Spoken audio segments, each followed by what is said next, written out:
In lesson 31, let's look at multiplying decimals. One thing we need to remember about multiplying decimals, I've written as a hint for you, is you don't have to line up decimal places. All you do when you have your answer is add the decimal places together. I'll show you what I mean with example number 1. We have the number 0.23, and we're going to multiply it times the number 9. Now, 9 is a whole number, no decimal places, but we don't have to worry about that. Once we finish our multiplication, 9 times 3 is 27, carry my 2. 9 times 2, 18, plus 2 is 20. We're going to place the decimal by counting the number of decimal places in both of the numbers that we multiplied. Well, in 0.23 we have 2 decimal places. In 9 we have none. So we need 2 decimal places total. I start from right here at the whole number spot, and I say I need 2 decimal places. So my answer is 2.07. Example 2, 1.5 times 0.5. Well, already you should be able to tell me how many decimal places I'm going to have in my answer. I have 1 in this one. I have 1 in this number. I add them together. I'm going to need 2 decimal places in my answer. Let's do the multiplication. 5 times 5 is 25. Carry the 2. 5 times 1. 7 plus 2 is 75. I need 2 decimal places. I have to place my decimal here. The answer is 0.75. Example 3. I have a 0.47 times negative 9.02. Well, I'm going to multiply a positive number times a negative number. I ought to make up my mind already. That answer is going to be negative, so I'll write it down just so I don't forget. I'm going to write the number with the greatest number of digits first. So that's the negative 9.02. Makes multiplication easier. It's going to be multiplied times 4.7. It says 4.7 only has 2 digits. This will make it easier. How many decimal places? Well, there's 2 in the first number. There's 1 in this one. I will need 3 in my answer. Let's multiply. 7 times 2 is 14. Carry your 1. And there was a 0 there, so I can just write it down. 7 times 9 is 63. Let's place a 0 so that we can multiply by the 4, which is in the tens place. 4 times 2 is 8. 4 times 0 is 0. 4 times 9 is 36. Very careful to line these places up because I'm going to have to add now. 4 plus 0, 8 plus 1, 3 plus 0, 6 plus 6. Carry my 1. All I have to do is say how many decimal places in my answer. 1, 2, 3. My decimal place goes between the 2. Decimal point goes between the 2 and 3. And don't forget, this is a negative answer, right? That's why we put it down and circled it. The negative times a positive gives us a negative. Example 4. Once again, we're going to write the one with the most digits first. And this has a lot of zeros, so we're going to have to be careful. 2.0005 times 5.5. How many decimal places in my answer? Well, this one has 4. And this number has 1. When I add those together, I'm going to need 5 decimal places in my answer. Let's multiply. 5 times 5 gives me 5. Carry my 2, 25.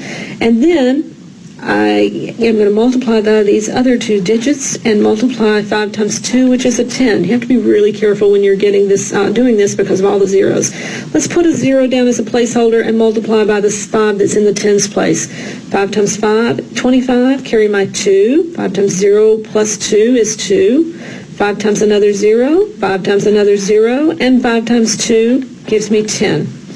Now, I want to add 5, 7, 2, 0, 0, 1, 1, and the number of decimal places I need in my answer, 1, 2, 3, 4, and 5. The answer, 11.00275. We do use decimals quite a bit when we're doing scientific calculations or when we're doing circumference of a circle is a good example because circumference, which you'll remember, is the outside measurement of the circle, right? Has a formula. The circumference of a circle is equal to pi times the diameter of the circle. And you should note that pi is always listed as approximately 3.14. So when you do calculations with pi, you're going to use the decimal 3.14. Radius is another term when we're dealing with circumference of a circle that you need to be familiar with. It's halfway across the circle. Halfway across is called the radius, and that's through the middle of the circle. So if I draw a circle, and I show you the center of it, and I say from that center to any edge, that's called the radius. The diameter is all the way across the circle, straight through the middle. So if I draw a circle again, and I find the center, and I draw a line straight through the center all the way across, that's the diameter. Those terms you need to be familiar with. Now, sometimes when they tell you to get the circumference of a circle, they're going to give you the radius, and sometimes they're going to give you the diameter. You need the diameter, but if they give you the radius, you can figure it out. Look at our circles. The radius, the diameter, is really just equal to 2 radiuses. So I can take, or radii, I can take the radius and multiply it times 2, and I'll have the diameter. Example number 5 has to use that. We have a radius of 5 centimeters. My diameter for this circle would then be 10 centimeters. So I'm going to write that down because I know they want circumference, which is equal to pi times diameter. Circumference would then be 3.14 times the diameter of 10. Now, anytime I multiply times a 10, or any product of 10, I'm going to really move the decimal point one place to the right. That's all I have to do. So circumference would equal 31.4. Now, you can do the long multiplication if you want to, but we'll show you this in the next section, so we'll get used to multiplying by multiples of 10. And all you have to do is really move the decimal point, and you move it to the right. Let's look at example 6. This time they did give me the diameter. Once again, my circumference is equal to pi times the diameter. It's a good idea to always write a formula down when you're using one. Circumference is equal to 3.14 times the diameter of 22. I'm going to need to multiply here 3.14 times 22. How many decimal points in my answer? Well, there's 2 here. None in this one. I'll have to have 2 in my answer. 2 times 4 is 8. 2 times 1 is 2. 2 times 3 is 6. Let's put a 0 down and do that whole thing again.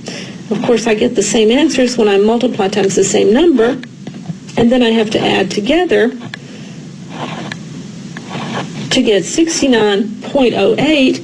2 decimal places, 69.08. And we always have to list the units when we're doing something like circumference. It's linear units. This would be inches.